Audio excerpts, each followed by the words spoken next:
السلام عليكم يا جماعه، ازيكم عاملين ايه؟ يا رب كلكم تكونوا بخير. انتي فين بقى النهارده يا جهاد؟ انتوا فاكرين الشارع ده اللي صورت فيه قبل كده يا جماعه؟ ناس كتير قوي سالتني عن حاجات فجيت ولبيت الطلب يعني. احنا في شارع النحاسين او امير الجيوش. تمام يا جماعه؟ طبعا احنا رايحين شركه دي ماكس. لكل اللي سالوني عن العجان وعن مكنه الوافل وعن كل ادوات الرفايع بتاعه المطبخ يعني، فموجوده هنا في شركه دي ماكس. تعالوا بينا بقى شوفوا يا جماعه الفرع، ما شاء الله اللهم بارك، مليان يعني ما شاء الله. كل ادوات الفنادق وادوات المطاعم والكافيهات والمطابخ لستات البيوت والاصحاب المشاريع، فكل حاجه موجوده هنا في الفرع. غير ان هم عندهم فروع كتير تخص يعني المطاعم والكافيهات والفنادق. تعالوا بقى بينا نشوف ايه الناس اللي سألتني عن الماكينة بتاعت الوافل والناس اللي سألتني عن العجان. فرصة نشوف مع بعض الحاجات اللي الناس سألتني عليها.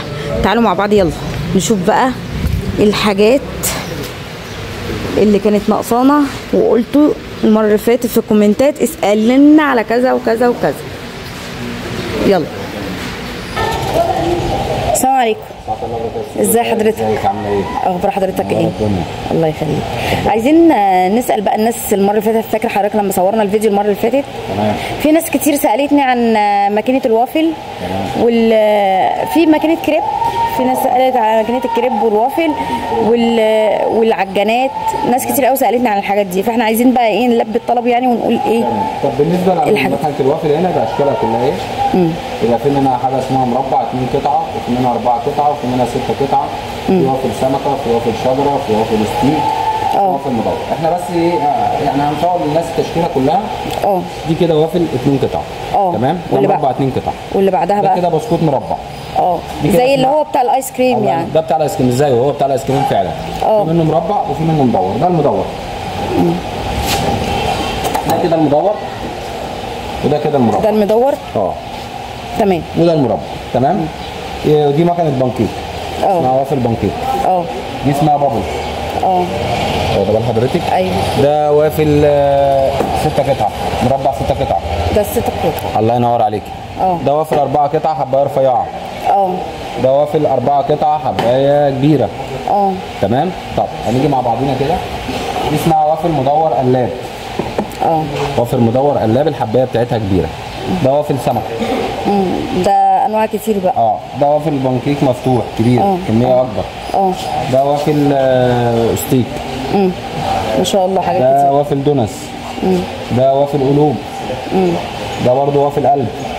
كل حاجه ليها سعرها طبعا. الله ينور على حضرتك. طبعا اسعار يعني في حاجات. ودي سمكه برضه صح؟ ودي سمكه. واخده بالك؟ طب هنرجع مع بعض كده شويه كمان. تعالي كده اتفضلي. ده اسمه وافل تيفال. هل ده يعني لاصحاب المشاريع بس ولا ستات البيوت كمان؟ لا، في ناس بتاخد اللي هي بتعمل كميات لو عائله مثلا او اسره كبيره في البيت بياخدوها، بس البيت معظم الناس بتشتغل على المدوره اللي زي كده. على اللي زي دي بالظبط؟ دي المدوره.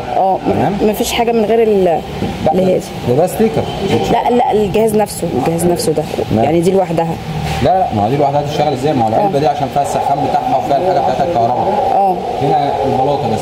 العلبه دي ايه لازمتها؟ عشان خاطر الكهرباء بتاعت التايمر دي وبتاعت السخان وبتاعت المفتاح الوصل والتشغيل والكلام ده. تمام. دي للبيت مثلا، دي تنفع للبيت. دي اصغر حجم يعني. عشان معظم الحاجات اللي هي بتنزل بتاعت البيت دلوقتي بيبقى في حاجات اسمها وافل منزلي اللي هو معاه بيغلقوا حاجات زي كده. بيبقى فيها اجزاء بلاستيك، والاجزاء البلاستيك دي مع الوقت والشغل والسخونيه بتسيح ما بتستحملش.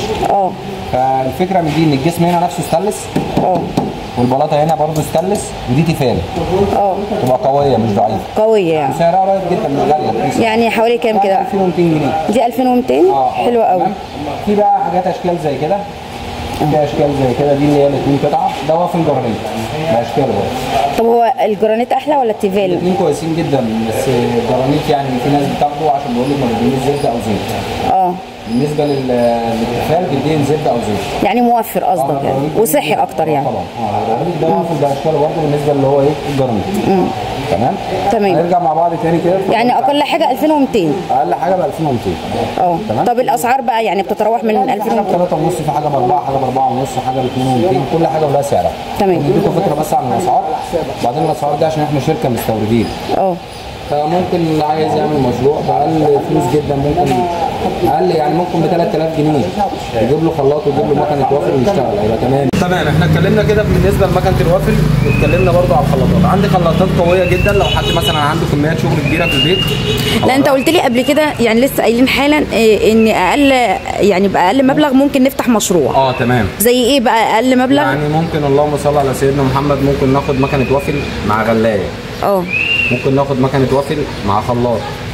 ممكن ناخد مثلا مكنه فشار مع مكنه غزل. فعلا حرفيا. ممكن ناخد مثلا مكنه اسبريسو. طب ما احنا عايزين ده كل يعني مكنه الوافل مع مثلا غلايه، مكنه فشار مع مثلا غزل، دول ما يكلفوش 3000؟ لا يعني دول مثلا سعرهم 3000؟ يعني بالنسبه لمكنه الغزل ومكنه الفشار الاثنين هيبقى معدلهم مثلا بتاع 8000 جنيه. ده مشروع يشغل مكان ب 8000 جنيه فعلا اقل تكلفه يعني. طب بالنسبه مثلا لو هناخد خلاط قوي بتاع محلات مع مكنه الوافل، ابو معدلنا مثلا حوالي بالظبط اللهم صل على سيدنا محمد حوالي مثلا 5000 جنيه. خلاط مع ايه؟ مع مكنه وافل 5000 بس؟ ممكن ناخد خلاط ما شاء الله. ممكن ناخد خلاط مع رماله. الرماله بتاعت القهوه. الخلاط والعصاير. هيبقى معدلهم مثلا برضه سكه 3500 جنيه. يبقى هو كده كمل المشروع الساقع والسخن. الله ينور عليك. احنا هنعرض طبعا المنتجات، وفي الاخر اللي هو عايز حاجه هيجي ايه هيبقى نختار. تعالي كده اتفضلي معايا. الخلاطات دي اعتبر ده او ده او ده، دول كده الفئه دي بتاعت بيت، الثلاثه اللي جنب بعض دول. ناس كتير قوي سالتنا عن الاستانلس ده. بيقولوا اقوى حاجه يعني حرفيا فعلا ولا؟ ده كده بتاع البيت كبيت كويس. اللي جنبه ده الاستانلس ده بتاع محلات. طبعا كل حاجه بيبقى لها سعرها. تمام. يعني سعر اللي هو اللي في النص الاستانلس ده سعره يعني سعره قريب مش بعيد، 1500 جنيه. بالنسبه للخلاط ده قوي جدا. ده بتاع محلات. اللي جنبه ده برده بتاع محلات. الخلاط ده اللي جنبه ده برده بتاع محلات. يعني الجزء ده من اول ده كده واحنا ماشيين كده كل ده بتاع محلات. بيستحملوا يعني. قوي جدا، يكسر فيه تلج ويعمل فيه اللي هو عايزه. ده كميات كبيره. تمام. اتفضلي بقى تعالي معايا كده. دي طبعا العصارات بتاعت البرتقال باشكالها، ودي الجراشات بتاعت التلج، في منها برضو اشكال واسعار كتير. دي جراشه التلج. الله ينور عليك. دي مكنه الفشار اللي احنا اتكلمنا عليها. اللي هي الازاز دي. ودي مكنه الغزله. دي مكنه الغزل.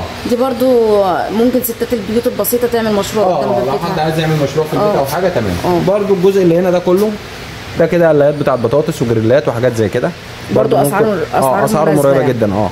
ممكن ب 4000 جنيه اخد جريل وقلايه. دي القلايات. قلايه زي كده واحد عين 6 لتر.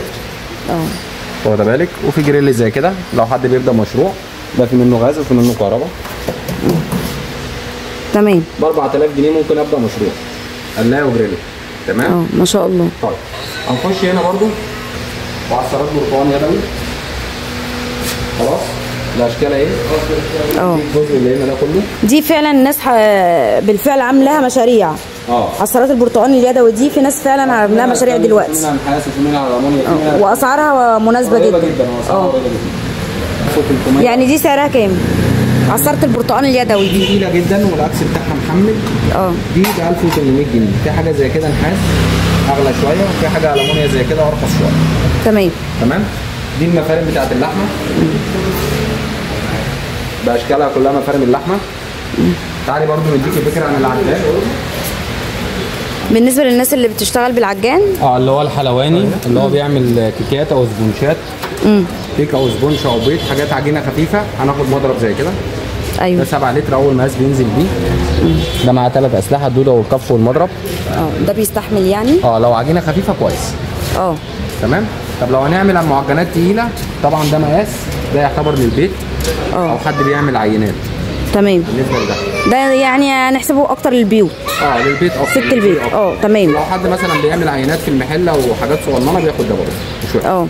طب لو هنشتغل كميات في محل فعندي حاجه زي كده في منها 20 لتر وفي منها 30 لتر.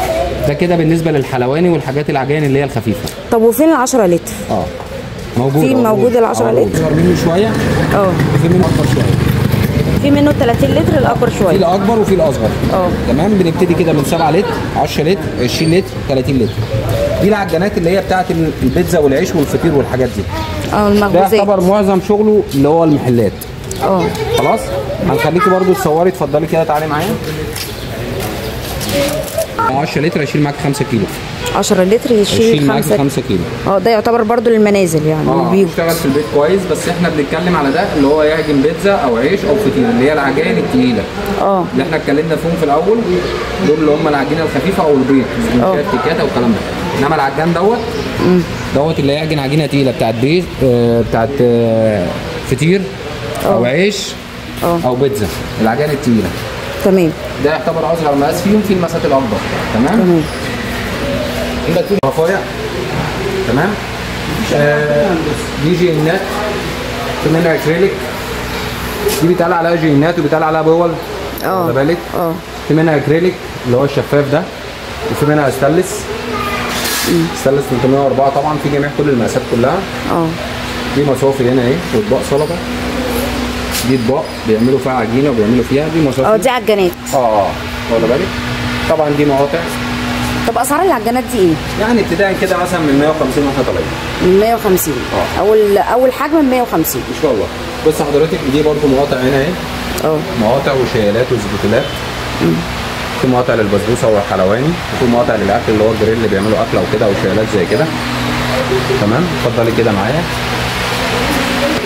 هنا في عصارات ليمون ومضارب وايه تاني؟ مضارب ومعالق وشوك وسكاكين. تمام. وعصارات ليمون. فين عصرة الليمون؟ حاجات زي كده. حاجات زي كده. دي شيالات طبعا لو بتقلي حاجه في الطاسه او في المقلايه بتشيلي بيها ستانلس، صح جدا. دي هنا كنك بتاع قهوه. ايوه. في منه الستانلس وفي منه النحاس. ده النحاس سعره كام النحاس؟ يعني ابتداء من 75. فين النحاس دي؟ زي دي كده. دي الستانلس. ودي؟ دي مستورده. نحاس مستورد. صح كده؟ تمام. في هنا بقى البولات بتاعت الايس كريم. اللي هي المعالق بتاعت الايس كريم، ودي المقشر بتاع البطاطس. والوكات. والوك والكلام ده. في هنا حضرتك الطاسات اهي، دي مقاساتها كلها. في المونيا وفي ستانلس وفي تروفيل. صور بقى الجزء ده كله، ده كده يعتبر قسم الرفايع. حلو قوي. حلل ستانلس. خلاص كده. يعتبر هنا بلانشات. الحله بقى الاستانلس الكبيره قوي دي سعرها كام؟ يعني الحاجات دي في منها حاجات بالكيلو وفي حاجات بالواحده. بالكيلو؟ الاستانلس فيه بالكيلو؟ في ستانلس الكيلو يعني بيبقى بالوزن بالكيلو، الحله تطلع 5 كيلو او 6 كيلو. وفي حاجات زي كده بالواحده. تعتبر اعلى حاجه في الحله الاستانلس الحاجات